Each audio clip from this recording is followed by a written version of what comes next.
mwese mukurikiye Legacy TV be all in or be nothing at all. Muri kumwe nanjye Albina, aha nkaba ngiye kubereka imyitozo wakora kugira ngo urusheho kumera neza igihe wafashwe n'icyorezo twese turi kurwanya, cyangwa se nimba ufite umuntu wawe runaka wafashwe n'icyo cyorezo, ese ni iyihe myitozo yakorera mu rugo aho ari afunze iminsi 14 kugira ngo akire vuba vuba. Twagiye.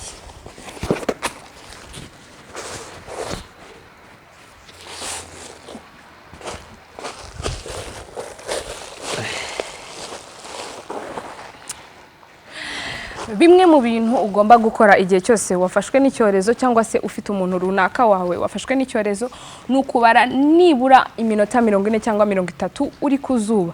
Benshi bakunda kuvuga ngo n'ukwiyanika cyangwa se kuryota, ubwo n'ukota izuba kugira ngo rigukubite, kuko murabizi ko icyorezo kirwanya cyane ikintu kijyanye n'ubukonje. Iyo gihuye n'ubukonje kiriyongera, ariko cyahura n'ubushyuhe kirahunga cyangwa se kikakuvamo byihuse.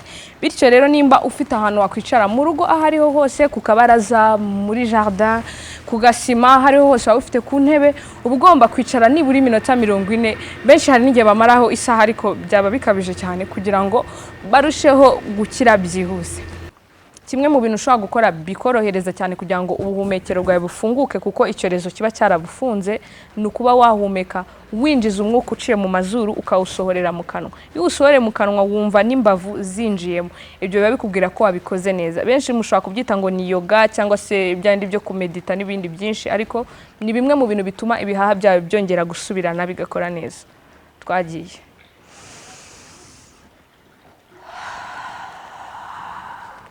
Uhita ubyumva mu mbavu zawe ko zisubiye. Si ngombwa gufunga amaso, ahubwo nuko ndi kubikora gutyo gusa.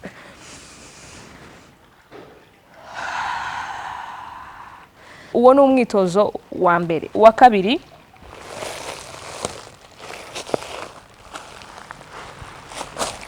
ibi ni ibintu ushobora kuhakorera ku buriri bwawe, ushobora kuhakorera hanze, aho ariho hose wabasha kuryama. Cyambere, ibirenge byawe uba ugomba kubirambura kurya mu bibona inyuma, kugira ngo uburambutse wese. Amaboko yawe ukayaryamira aha ngaha, uhumekera ku nda yawe, usohora umwuka winjiriza mu mazuru nk'uko bisanzwe.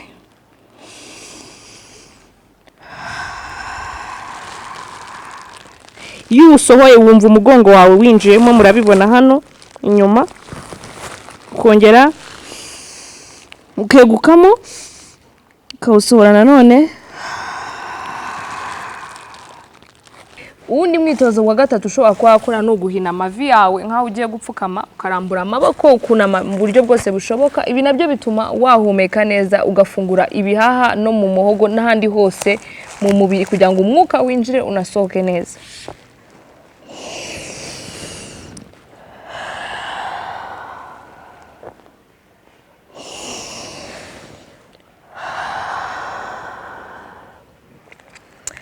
Umwitozo wa kane ni ukugaruka muri ubu buryo, sinzi uko nabwita, ushobora kuba ari nko kwigana inka cyangwa imbwa, sinzi uko nabivuga. Ugahina inkokora, ukunama,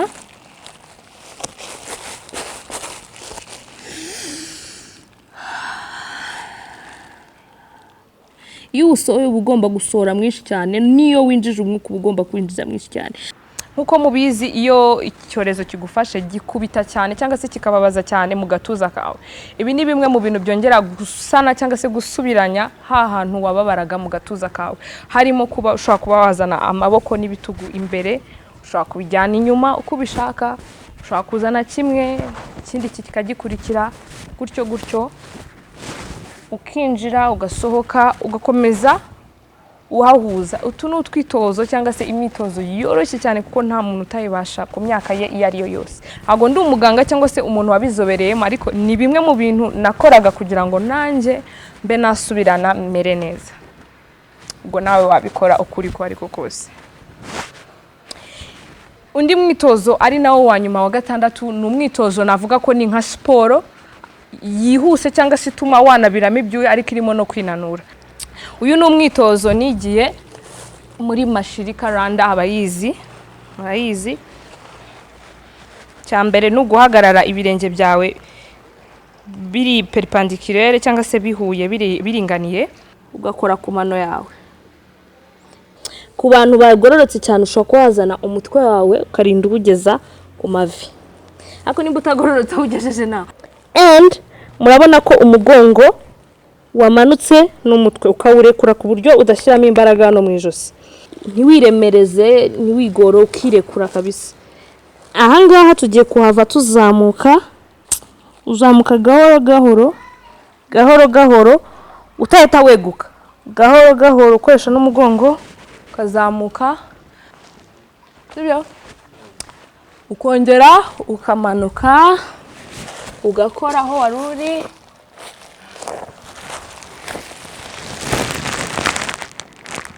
Ugasubira hasi. Ukongera ugasubira inyuma. Ukarambura umugongo.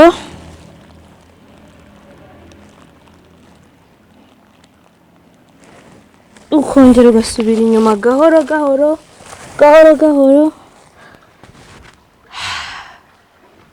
Ugasubira aho wari uri.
Nkuko mwabibonye iyi ni imyitozo 6 nagiye nifashisha. Ni imyitozo wakora imyaka yari yose waba ufite. Nkuko mubizi iroroshye cyane, ntagirimo ibintu bisaba imbaraga cyangwa se bisaba kubira ibyuya cyane, kuko cyane umuntu wese uri wahuye n'icyorezo cyangwa se ugifite nta mbaraga nyinshi abafite. Natangiye mbibabwira uba wumva wacitse intege, nta mbaraga nyinshi ufite zo gukora. Ariko iyi ni imyitozo wakorera kuri matera yawe, ni imyitozo wakorera kuri sima aho utuye, ku makaro, ku kamati cyangwa se agatapi akariko kose, ku buriri bwawe aho waba uryamye, kandi yatuma ufunguka bya bihaha, ufunguka mu ijosi, wongera ugasubirana kurushaho uko wagenda uyikora.